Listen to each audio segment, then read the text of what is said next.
In adtech, I work with a lot of funny people. It is very difficult, but what adtech has is funny people. People you have good time with, that's for sure. And there were like many people from adtech I would bring with me, and many people who helped me actually when I started here. People from Horizon, of course, Laura McEnany, for example, if you want to name. I would love to build Kenningsburg, the CEO of Horizon. Jean-Marc Papin, nuclear engineer turned adtech disruptor. The guy who looked at a broken identity ecosystem, shrugged, and built something better, while casually saving the planet on the side. On today's episode, we're talking chaos, clarity, carbon, and why the calmest guy in the room usually has the best plan. Multi-billion-dollar complex federal court litigation. We do it day in, day out. And we've built a team dedicated to doing nothing but keeping you safe in the most dangerous litigation in the world. We're comfortable where everybody else is horribly uncomfortable. And with the litigation piece, we bring the compliance piece, right? That's what I'm adding. That's what my entire team is adding. We've built TCPA World only for you folks to help you. And now the host of the ADOTAT show, the Dean of Data, the Rabbi of ROAS, the Prince of Performance, the Sultan of Strategy, the one, the only. Give us a huge applause to Pesach Laddy! So, you built Horizon's identity platform from scratch and then led a sustainability revolution. Do you secretly like chaos, or are you just allergic to doing things the easy way? I only have two answers. Definitely, I'm not a fan of the easy way, and I love to say that if I have two options, I will always take the most complicated one.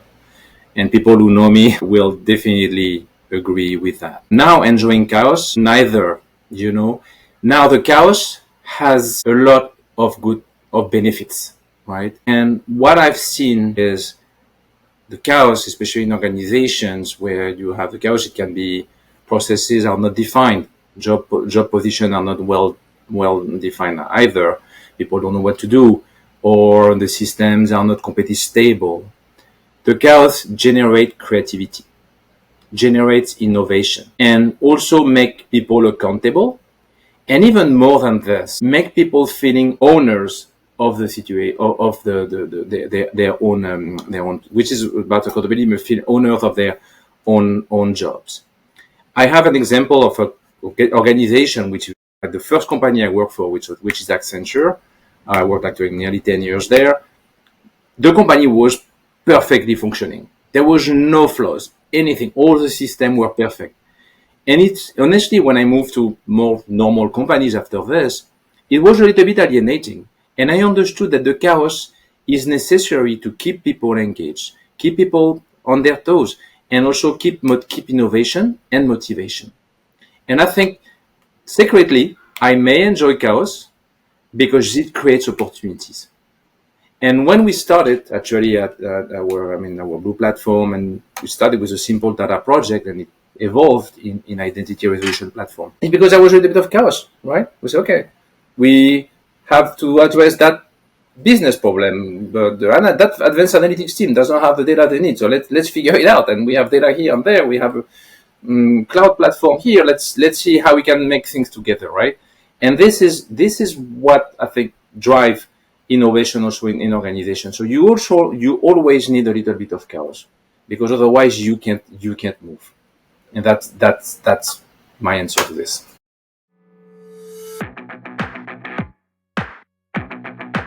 If last touch attribution worked, your waiter would take full credit for your meal. We make sure the chef gets credit too. Incremental. So how did your experience in heavily regulated industries like nuclear power plants help you navigate adtech? So that's a very good question, Pesach. Very good question. When I started in adtech about 7-8 years ago, it was really before all those regulations like happened first in Europe, like GDPR, and then a few years after here, like CRPS, CCPA, etc., right, in the US. So regulated organizations dedicate a lot of resources just to comply with those regulations. It means a lot of paperwork, a lot of documentation in processes, a lot of controls, and all the system will be aligned. If you take, for example, like financial services industry, and if you look at the financial statement, typically they dedicate 9 to 10% of their P&L, right, to manage regulations. Regulations also drive the advantage to drive a lot of innovation to some extent, because they are changing all the time. You can't always keep it the same way, because people always find it workaround. So when you back to our advertising work and advertising technology environment, right? When we had to learn this at the beginning as an industry. We had to learn about data privacy. We had to learn about like meeting consumer privacy regulations. We had to learn about how this works. And for us, I mean, at Horizon, I think we did very well. We hired people who know about it, people from outside the industry, and who have been able to teach us and build a network of experts across the organization to teach others. And you work a little bit by capillarity like this. And then what was very, very interesting is how clients, the brands, reached out to us asking questions about this, because they also had to address those problems. Some clients of us are highly regulated, like financial services, healthcare, so to some extent like chemicals, but insurance. But right. Many brands we have, like our consumer goods, retail, automotive, don't have that level of regulation, and needed us to teach them those processes and what has to be done. So for me, it was very exciting, and for me, it was really the opportunity actually to bring something to something that the industry did not have, and that's also for me that was a way also to make my career in this, being relevant in something that I knew from other type of organizations. And that's the same with sustainability, right? Where I was doing like working in nuclear power plant or chemical organization, companies in Germany at the end of the 2000s, when we had a lot of. What do you think's harder? Nuclear power plants or adtech gurus? It's very different. I think. Who has bigger egos? Engineers or adtech people?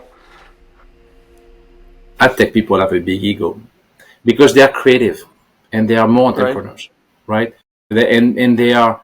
In adtech, you need to innovate every day. There's no other choice. And you have a client seeing in the New York Times or in Wall Street Journal or anything online on Instagram something new. The day after, they will ask you the question, and you need to have a point of view. So you need to have a little bit of ego and self-confidence to go through it. When you think about a regulation business, you are more on the rail. You have business opportunities, you have strategy, you have vision, etc. But you have to stay inside a certain swim lanes. Here in AdTech, you don't have those swim lanes, so you have way more direction where you can go. So it's more complicated for sure. Right. So I'm going to skip ahead and I'm going to strand you on a desert island because I really enjoy that.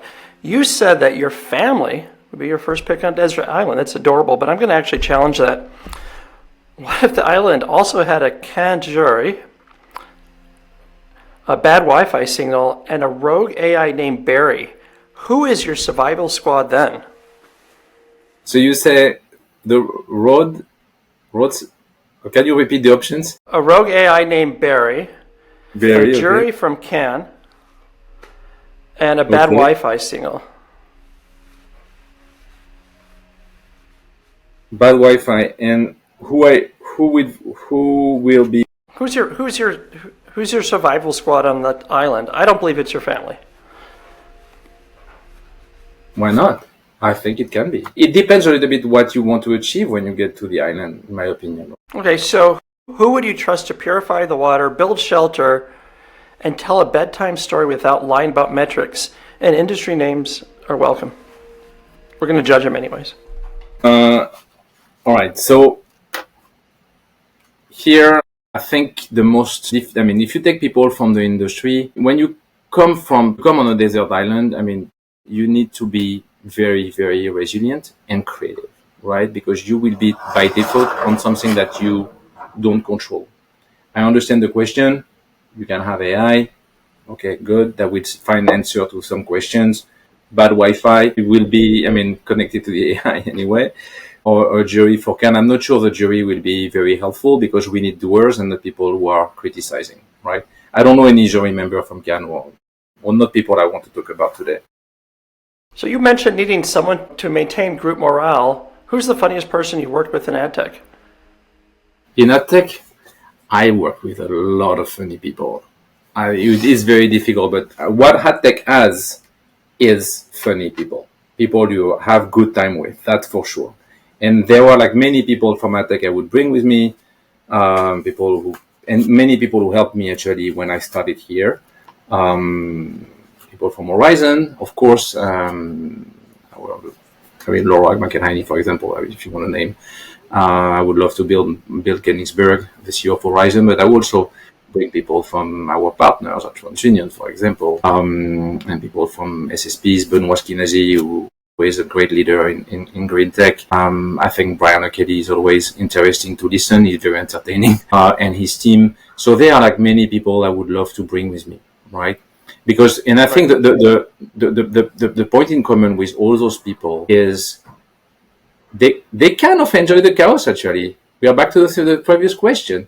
They are able to figure out new problems without knowing, and some of them would say, and they use an expression that I don't like, and I will explain you why. They use an expression, some of them, we are building the aircraft as we are flying it. That's a very typical expression, right, that we hear in the industry. However, even if I like it, I like the spirit, I don't like the expression. Right. Why? Because I worked in aeronautics. I built aircraft. I designed aircraft. And I can tell you the skill set to build an aircraft and flying it is a completely different. The pilot does not know how to engineer an aircraft and does not know how to manufacture and not even how to maintain it. The engineers, most of them have never have a licensed pilot, right? So they don't know even how to fly. This is a very, very different skill set. And in that industry, and if you are on a desert island, you will need people who are thinking about where we are going, what's the vision, what has to be achieved, and people will be actually able to execute and manually perform the task so the vision can come to life. Those come in parallel, but with very different people, the very different skill set, and both are absolutely necessary in parallel. So I think I love that analogy on the desert island, because I think that shows how we have to work complementary as a team, and everyone has a space of equal importance. It's not necessarily the pyramid of Maslow, right? Even if it's right. We have to cover all the aspects. It's a pyramid of Maslow, but broken out and laid horizontally.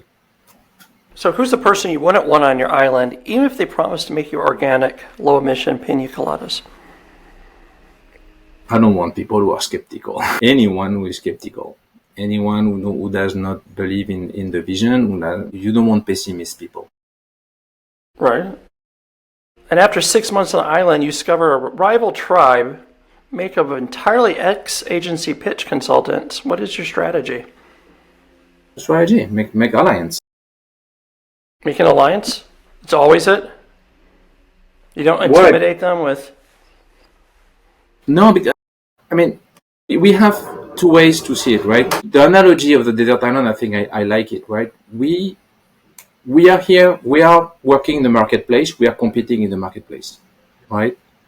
But at the same time, we have to be together to fight some battles, right? Because the clients are challenging, the regulations are challenging, the trends are changing, the consumer are moving. So we see in that industry an incredible amount of collaboration in general. I know we are competing, but we are also collaborating. There are like tons of industry organization. I think about 4H, about IAB, now and Net Zero, unfortunately not anymore, but GARM. So all those organizations have been absolutely necessary to be stronger as a whole. Once we have done this, we are allied and we know a little bit who is doing what, we can start competing and get better than the others. Now, the first thing for me is really finding the collaboration. And I would do another analogy on that. And I mean, it happens. I'm a big sailor. Big competitive sailor. And something I really loved with sailing in the US is after each regattas, each day of the regatta, you have the winners of the day. So typically world-class sailors explaining how they have done it. You are competing all day against them. You are yelling at them. Sometimes you have like to go to protest room, which is basically a judgment when there is a disagreement on some rules. But they will share everything they have done. And this has an incredible impact on the overall level. Like everyone will grow, everyone will progress, even the best ones. And this is really a magic. And I think this is what I love really that industry, and what I feel the strength of that industry is you will not share your trade secrets. You will compete. You will try to be better than the other. You will sometimes scream at the other. You will hate them at some point. But at the same time, you respect them. They respect you. They will help you if you have like a real issue. And I think this is unique. Honestly, this is really unique. So is sailing how you get away from it? What? Of the island? Sailing how you get away from it all? It's one of the ways, yeah. What's one lesson you've learned from it that applies to AdTech? So how it helps is when you are on a boat, and it can be, I know in the industry I have many friends who are also fishers, right? And do motorboating. I think it's not only about sailing, it's about and you own your own boat? You own your own boat, and you are in a place. I'm asking, you own your own boat, right? Because I always learned that you shouldn't buy a boat, you should have friends that own it, because it's very expensive to maintain a boat. Yeah, it is, especially when you race, but personally all my money goes there. I don't have like anything left, I can tell you. So, how did moving your family to the US shape your leadership style? So, in many different ways. I was living in Spain during about 15 years. I mean, I was born and raised in France, studied engineering school there, master's, and then moved to Spain. 15 years. So I've grown as a professional in Spain, but mostly traveling, especially my first part of my career with Accenture, all over the world, right, in different projects. When I moved here, I had to learn a completely different way to handle relationship with clients, colleagues, and also with other business relationships. And this was for us like a big learning. The advantage we have is you come with a fresh eye, and it makes you way more creative in front of solutions. And one very important thing, and I encourage people who are listening to that interview to go outside, travel, make experience in other countries, because you realize the value you have. And honestly, since before I worked in that company and I was able to see, hey, I was a little bit lost at the beginning. I was trying to be as good as American people on what American people do well. For example, storytelling. I'm not good at that. And I was able to figure out where I was good at. And I was really good at I still am. Actually, I'm very good at certain things, right? For example, management or solving complex problems. Right? I think that's part of my strengths. And you develop a lot of self-awareness, and when you lead a team, you are more inclined to delegate and make your team shining ahead of you. I'm not way less micromanaged than I was doing in the past. I don't care about how people get to their objectives, but I'm just more focused on the objective and let them shine on where they are good at. Because I know it's very difficult to shine where you are good at if no one says, look, you're good at this, you're good at storytelling, you're good at analytics, you're good at doing presentation, you're good at dealing with clients. So I will help you do this. And I think it's been incredible to see how people actually value that part in my leadership style. And I'm very proud of it. So before we go, what is the one lesson you hope your kids or your team remember you for? Be free. Be free. Do what you want to do, follow your passions, believe in yourself. Don't limit yourself. And sometimes you take a path that does not it looks a dead end. Who cares? If you do it well, you will succeed. And I think this is super, super important. What I want my kids to learn. We have done it with my wife when we moved to the US. We were like very successful in Spain, both of us, and we say, okay, let's go to the US like this, like take a venture. And people were asking me, why are you doing this? You're good here. What, are you crazy or what? Yeah, we're a little bit crazy, but we wanted to open some. We wanted to explore something else, and we just did. So be free, don't be afraid, and own own your future. That's what I want people to do. And that's it. And we have the hardest part of the show. We make you dance. You have to do it.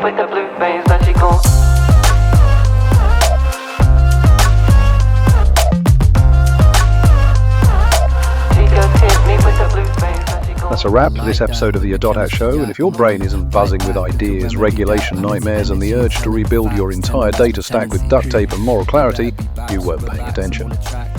Huge thanks to Jean-Marc Papin, the Frenchman who isn't just navigating the chaos but calmly steering us all through it.